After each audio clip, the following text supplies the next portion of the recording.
Imagine this. You have just been handed the microphone to speak in front of a huge crowd, and suddenly your brain goes, what if I forget everything? What if I speak something so embarrassing that I become the viral meme for the rest of my life? What if I trip and fall on stage? That voice, that doubt, the one that convinces you to second guess every decision is like a personal life coach. Except it's only coaching you to be afraid of everything. Self doubt is like that one friend in the group chat who never leaves, is always there, always chiming in, and usually with the worst advice. So today, we are here to explore how to break free from that one voice and turn I can't into watch me on this journey to confidence. Good morning, everyone. Today, I'm here to talk about something that has been the constant companion in my life, self-doubt. Before I begin, I want to ask you something, that have you ever looked in the mirror and felt like that you weren't enough? Like no matter how hard you tried and what you did for it, you still weren't good enough. I have, and trust me, it's one of the worst feelings ever. For a long time, I let self-doubt control my life. And I was the girl who listened too much about what people said about me, what they thought of me, and what they expected from me. And somewhere in the middle of all these voices, I lost my own. I started questioning myself that am I strong enough? Am I smart enough? Do I even matter? And as if this wasn't enough, life threw its hardest punch at me. I lost my father when I was 13.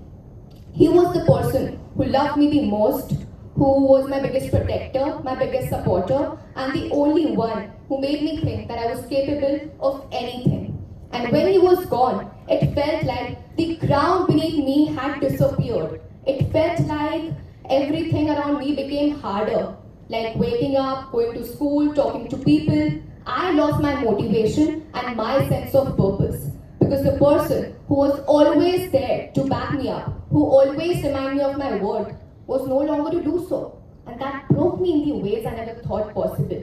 I doubted myself even more. Loneliness became one of my closest companions, and I felt lost, like I was drowning in a sea of expectations, unspoken pain, and responsibilities.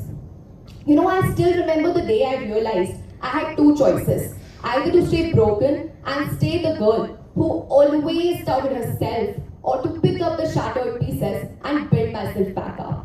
It wasn't easy. There were nights when I cried myself to sleep, days when I didn't want to get out of bed, and moments when I thought, what's the point? And somewhere along the way, I realized that I wasn't going to let life defeat me. I started with small steps, like I talked myself in the mirror by saying, you are enough, even when I didn't believe it. I forced myself to show up to the competitions, opportunities, and classes that scared me. I became more mature, not because I wanted to, but because I had to. And responsibilities changed me, forced me to grow. And in that journey, I found something unexpected, meditation. Meditation helped me to avoid the noise in my head, helped me to understand myself better. It became my safe space, my way to heal, and my way to gain back the confidence that I had lost. Slowly, I started proving to myself that I was capable, that I was more than the voices in my head, more than the doubts people had about me. And as today, I stand here speaking in front of all of you and prove that no matter how many times life knocks you down, you can still rise, you can fight back, and you can find yourself again. Self-doubt doesn't discriminate. It even touches those we admire the most. And what sets them apart is how they confronted it.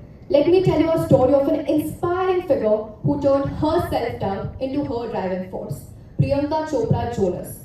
She faced self-doubt about her looks and her capabilities. She faced bullying in her school and also struggled with body image issues. She doubted herself that whether she is good enough to make it big. But through confidence, self-belief, and persistence, she went on to win the Miss World 2000. And later, she became a global icon in Hollywood and Bollywood. So to anyone sitting here today, feeling like they aren't enough, feeling like they'll never be confident, believe this and remember this. Confidence isn't something that you are born with. It's something that you build. And it just starts with one small step, believing that you are worth it, because you are. Thank you.